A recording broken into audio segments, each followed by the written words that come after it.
ये बात तो हम सबको पता है कि ऐश को पिकाचू इसीलिए मिला क्योंकि ये भाई साहब टाइम पे उठे ही नहीं और पोकेबॉल समझ के अलार्म को फेंक दिया। इसमें तो इसकी मॉम की ही गलती है क्योंकि जब उसे पता है कि ये लड़का पोकेमॉन के पीछे पूरा पागल है तब उसी घर में ऐसी घड़ी रखनी ही नहीं चाहिए थी। पर क्या आप लोगों ने कभी ये सोचा कि अगर वो टाइम पे उठ जाता तो क्या होता, या फिर मान लो कि एक्साइटमेंट के मारे ये प्रोफेसर के लैब के बाहर ही सो जाता, यानी कि उसे इन तीनों में से किसी एक को चूज करने का मौका मिलता, तो फिर इस कंडीशन में वो किसे चूज करता। जो लोग शुरुआत से मेरी तरह पोकेमॉन देख रहे हैं वो लोग तुरंत बता देंगे कि ये तो एकदम आसान सवाल है, उसने ये खुद ही बोला था। पर फाइनली मैंने डिसाइड किया है, मैं चुनूंगा स्क्वार्टल को। जी हाँ, मुझे भी पहले यही लग रहा था कि वो स्कॉटर को चूज करता, लेकिन अगर आंसर इतना ही सिंपल होता तो मैं वीडियो नहीं बना रहा होता।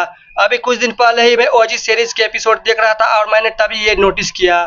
बस अपना पहला पोकेमॉन लेने गया था तब मैं बड़ा उदास था क्योंकि मुझे चार्मेंडर नहीं मिला। What the hell ऐश, अभी पहले एपिसोड में ही तुमने कहा कि तुम्हें स्कॉटर चाहिए था और अब कह रहे हो कि चार्मेंडर नहीं मिला इसीलिए दुखी हूँ। लेकिन फिर मुझे याद आया कि अभी लैब में जाने से पहले उसे गैरी मिला था जिसे अपना पहला पोकेमॉन मिल गया था और मुझे ये बताने की जरूरत नहीं कि ये पहले कितना खड़ूस हुआ करता था। सो उसने अपना पोकेमॉन नहीं दिखाया तो उसे लगा कि गैरी ने शायद चारमेंडर या बल्बासोर को चूज किया हो।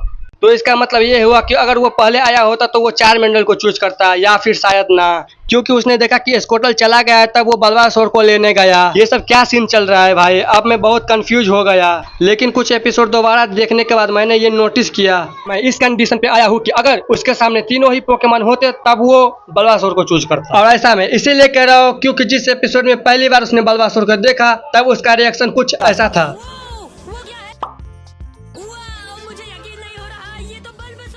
इस पूरे एपिसोड में वो उसे ढूंढने की और उसे पकड़ने की कोशिश कर रहा था। यहाँ जरूर और बल्बासोर होंगे। मैं पोकेमॉन काफी टाइम से देख रहा हूँ लेकिन मुझे नहीं याद कि इससे पहले या इसके बाद वो किसी पोकेमॉन को देखने के बाद इतना बावला हो गया था। रुक जाओ, मुझे तुमसे मैच खेलना है, बल्बासोर। सो मेरे अकॉर्डिंग तो वो बल्बासोर को चूज करता, और अगर आप पेलाटॉन में होते तो आप किसे चूज करते कमेंट में जरूर बताना और लाइक सब्सक्राइब करना बिल्कुल मत भूलना।